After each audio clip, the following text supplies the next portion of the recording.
It's been a couple of minutes, and as you can see, the paste has thickened, right, and is now just what I want, right, for the back of the paper. Now, moving on to the paper, this first demonstration is going to be with lining paper. With any paper, read the label. There's many guys on site get a bit complacent, just mix up the paste, put it on the paper, and that's where we lead to issues. The paper gets too wet, it tears easily, or it's too dry, and then it actually starts to bubble when it's on the wall because the paper is still absorbing the water out of the paste. So make sure you read the label and make sure you know what the soaking time is. Right? For this particular paper, it's 6 to 8 minutes. So we measured at 122 centimetres, so we're going to cut at 133. Remember, allowing that extra 100 millimetres for cutting and corners. So I've got the measurements marked on the table here. So I go to the appropriate length, pinch the paper, move the roll down to the end of the table, making sure the edge of the paper is on the edge of the table. I can then crease the paper, and I know that's 90 degrees. I can then take my scissors out of my pocket. I would suggest when you are paper hanging, a set of bib and brace overalls or a decorator's apron as your attire of choice. The front pouch in these holds everything you will need. Right, I'm going to need 2 rolls or 2 pieces of paper for this demonstration, so I'll cut them both together. And again, lining up the edge of the paper with the edge of the table. That way I know my crease is 90 degrees.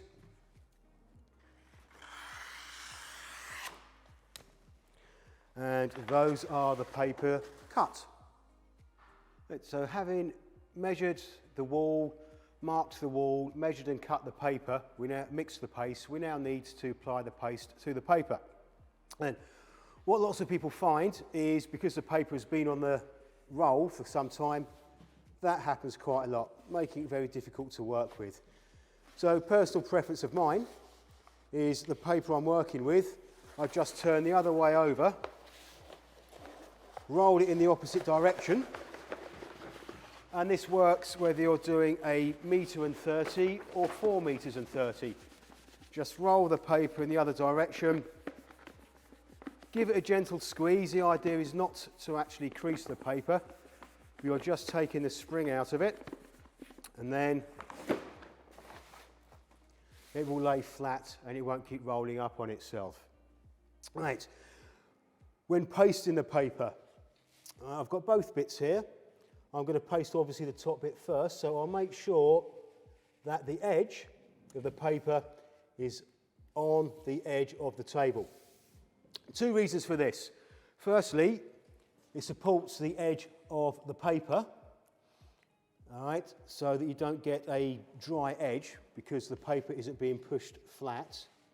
And also, just as importantly, it stops you getting paste on the front edge of the table, which then puts paste on the face of the paper, which you want to avoid. So just starting in a crisscross fashion, a bit like when you're applying paint to the wall, and I work from the centre of the paper out to the far edge, working away from me. Right. So centre, crisscross fashion, out to the far edge, going along. Now when I fold this, because this is only a short length, I will just use a end to centre fold, right, which is self-explanatory, and you'll see how that works in just a second. Right. Having done from the centre out to the far edge, repeat the process from the centre to the edge closest to me, again ensuring that the paper is right on the edge of the table, so the paper is supported and the table is kept clean. All right, it is, you know, a double whammy. Right, now then, having made sure I've got sufficient paste on the paper, to make sure you haven't got any misses, just have a look along the length of the paper. The paste is wet, so it's shiny, right? So any bits you may have missed will look matte.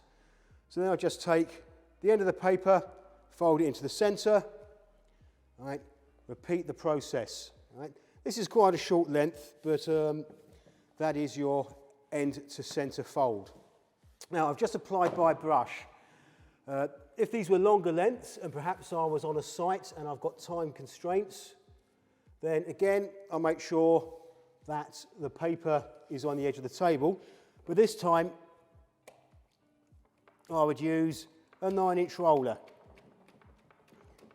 Once the 9-inch roller has sufficient paste on it, as you can see, we are going a lot faster. Right? We still need to make sure that the edge of the paper is on the edge of the table. That is probably my one top tip for any budding decorators out there. It saves you an awful lot of time in regards to wiping paste off the front of paper. Right? And as you can see, if you've got long lengths on the go, the roller is certainly the faster application method. Right, so,